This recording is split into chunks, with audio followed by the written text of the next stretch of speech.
Bonjour, je m'appelle Rémi et aujourd'hui nous allons parler des bières brunes et noires comme par exemple les porters et les stouts. Je vais vous faire découvrir certaines techniques d'extraction spéciales utilisées dans le brassage pour ce type de bière. Nous allons voir comment réaliser des extractions à froid de malt noir et de café, mais aussi des extractions à chaud de cacao, avec quelques anecdotes et conseils en cours de route. Je tiens par ailleurs à vous préciser que je ne suis pas un expert en café et que je partage ici seulement ses applications pour la bière. Qu'est-ce que l'extraction à froid? C'est une méthode qui libère les arômes et le goût des ingrédients sans les exposer à la chaleur. Une méthode utilisée bien au-delà du monde de la bière. Contrairement aux méthodes de préparation à chaud traditionnelles, l'extraction à froid repose sur le temps plutôt que sur la chaleur pour extraire le goût. Comment cela fonctionne? Les grains sont grossièrement moulus et trempés dans de l'eau froide. Ce mélange est laissé à infuser pendant une période prolongée, généralement de 12 à 24 heures. Après infusion, le mélange est filtré pour éliminer les solides du grain, laissant derrière lui un concentré liquide. Le concentré peut ensuite être dilué, dans notre cas avec un mou de bière. L'un des principaux avantages d'une extraction à froid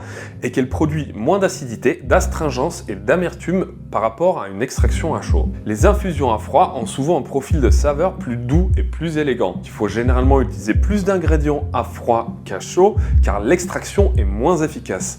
Personnellement, je tends à utiliser 3 fois la quantité que j'emploierais à chaud. Plongeons-nous donc dans les ingrédients. Pour ces différentes extractions, nous avons besoin d'un moulin à mouture réglable. Ici, une bouteille de cold brew dotée de son filtre en nylon idéal pour la préparation de café à froid à la maison. Mais vous pouvez tout à fait utiliser des bocaux hermétiques qui préservent la saveur et évitent l'oxydation à la place. Nous avons ensuite besoin d'un mortier, d'une boule à thé et d'une carafe. Aujourd'hui, nous allons utiliser 3 ingrédients différents. Du café, du malt torréfié et des écorces de fèves de cacao.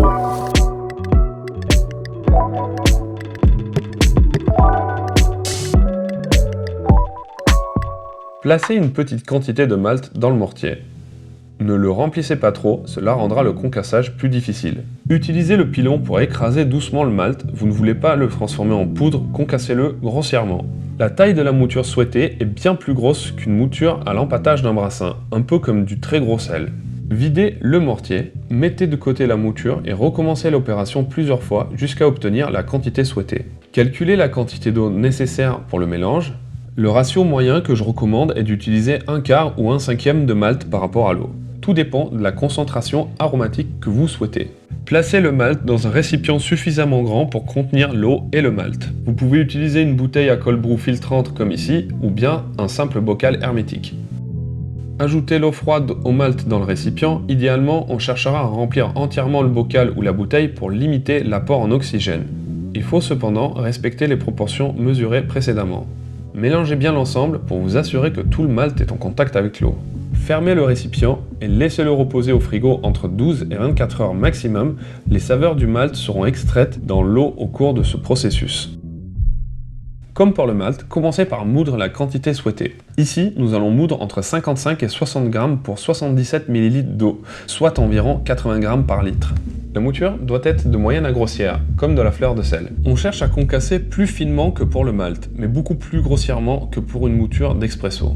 L'idéal est d'utiliser un moulin à café précis et réglable comme ici, mais d'autres matériels et techniques sont possibles.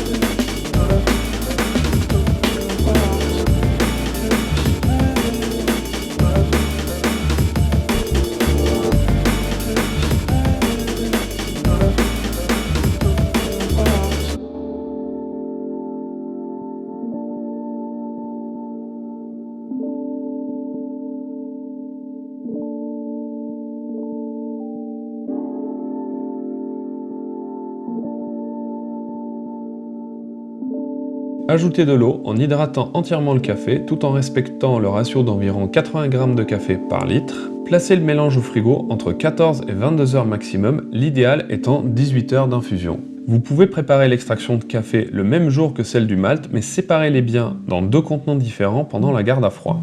Une fois le temps d'infusion terminé, filtrez le cold brew en séparant le marc du café du liquide. Vous pouvez utiliser immédiatement cette infusion à froid dans votre brassin. N'hésitez pas à goûter vos différentes extractions et à les combiner pour obtenir exactement l'harmonie que vous recherchez. Vous pouvez même mélanger plusieurs extractions à froid avec une dose d'eau pour avoir une idée du goût que ces extraits auront une fois dilués dans votre mou.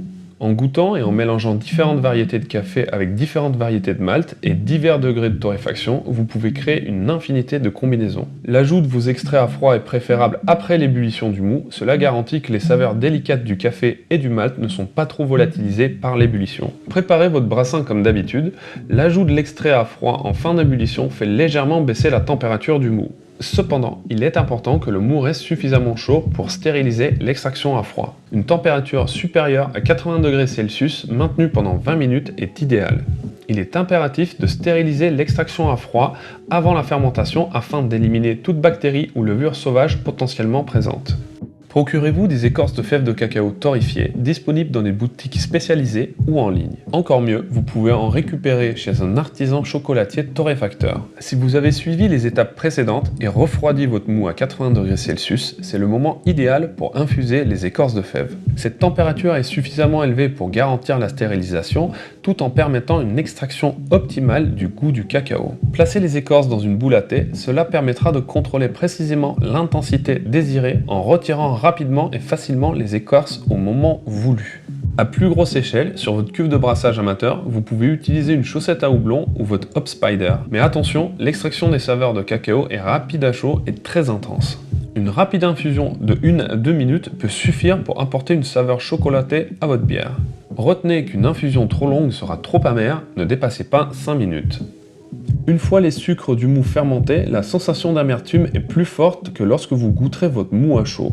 Vous pouvez agiter la boule à thé pendant environ 30 secondes, puis recommencer plusieurs fois avec de nouvelles écorces jusqu'à l'obtention de la concentration souhaitée. Allez-y progressivement et attention à vos habitudes de houblonnage sur votre recette, car le cacao apporte déjà de l'amertume. Question d'équilibre, je conseille donc de réduire la dose de houblon de votre recette habituelle. Après avoir retiré les écorces, gardez votre mou à 80°C pendant 20 minutes pour éviter tout risque d'infection. Continuez ensuite votre processus de brassage comme d'habitude. J'espère que ces techniques vont vous servir à perfectionner vos porteurs et vos stouts. Si vous avez des questions, n'hésitez pas à les poser dans les commentaires. Merci et bon brassage.